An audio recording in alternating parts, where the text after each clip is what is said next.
നാളെന്താണ്? നക്ഷത്ര അശ്വതി. ഭാര്യയുടെ നക്ഷത്രം അത് വേണമായിരുന്നു. അത് വേണം. ഒരു സെക്കൻഡേ. ഹലോ ശ്രീത്തെ, എവിടെയാ? തിരക്കിലാണോടാ? ഞാനാ ചേട്ടായിയാടാ. എടാ, എന്റെ വൈഫിന്റെ നക്ഷത്രം ഏതാടാ? തിരക്കിലാണോ നീ? Okay okay okay okay. Sreeth പറഞ്ഞതേ ചതയാന്നാ പറയണേ. ശ്രീജിത്തോ? ശ്രീജിത്ത് ആരാ? നമ്മുടെ വീടിന്റെ അടുത്തുള്ള പയ്യനാ. അവന് അർച്ചനയൊക്കെ ഇരുന്ന അവനറിയാം കാര്യങ്ങളൊക്കെ. ഓ ഓ ഓ ഓ ഓ. നിങ്ങൾക്ക് ഇഷ്ടപ്പെട്ട ഒരു നിറം പറയൂ. എനിക്ക് ഇഷ്ടപ്പെട്ട അജന്ത. അജന്ത അങ്ങനെ ഒരു നിറമില്ലല്ലോ. ഈ തന്തയുടെ എന്തുള്ളൊരു മജന്ത. അതെ, മജന്ത. അതാണ് എനിക്ക് ഇഷ്ടപ്പെട്ട. ഇനി ഭാര്യക്ക് ഇഷ്ടപ്പെട്ട ഒരു കളർ പറയൂ, നിറം. അത് വേണമായിരുന്നു. അത് വേണം.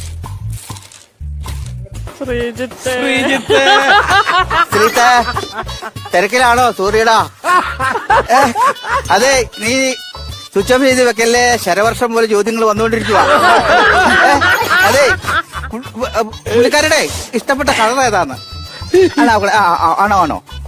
ഈ ഓഫ് വൈറ്റ് പോലെ സെറ്റ് സാരി പോലത്തെയൊക്കെ ഇഷ്ടം എന്നാ പറഞ്ഞു. ആണല്ലേ? പുറകിലൊരു ആലുണ്ടല്ലേ? ഇല്ലല്ലേ, അത് നാണമില്ലാത്തവന്റെ മൂട്ടിലല്ലേ അയല് മുളയ്ക്കുന്നത്? അതല്ല, നിങ്ങളുടെ വീടിന്റെ പുറകിലൊരു ആലുണ്ട്. ഉണ്ട്. ആ ആല് വെട്ടണം. അയ്യോ, അത് ശ്രീത്തിനോട് ചോദിക്കണല്ലോ. ശ്രീത്തിനോട് തന്നെയാണ് ചോദിക്കുന്നത്. അല്ല അവിടുത്തെ അയൽക്കാരും ബഹളം ഉണ്ടാക്കിയ ശ്രീത്ത കയറി വെട്ടിക്കോളൂ. അതുകൊണ്ടാ. അങ്ങനല്ലേ?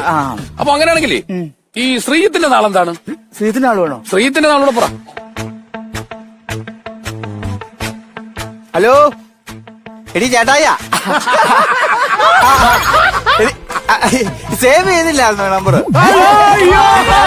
അതെ, എടി ശ്രീത്തിന്റെ നാളെ എന്ന് പറയാവോ? എടി ആണോ? ശരി. ശ്രീത്തിന്റെ നാള് പൂരാന്ന് അവള് പറഞ്ഞു. ശ്രീജിത്തിന്റെ നാള് പൂരം.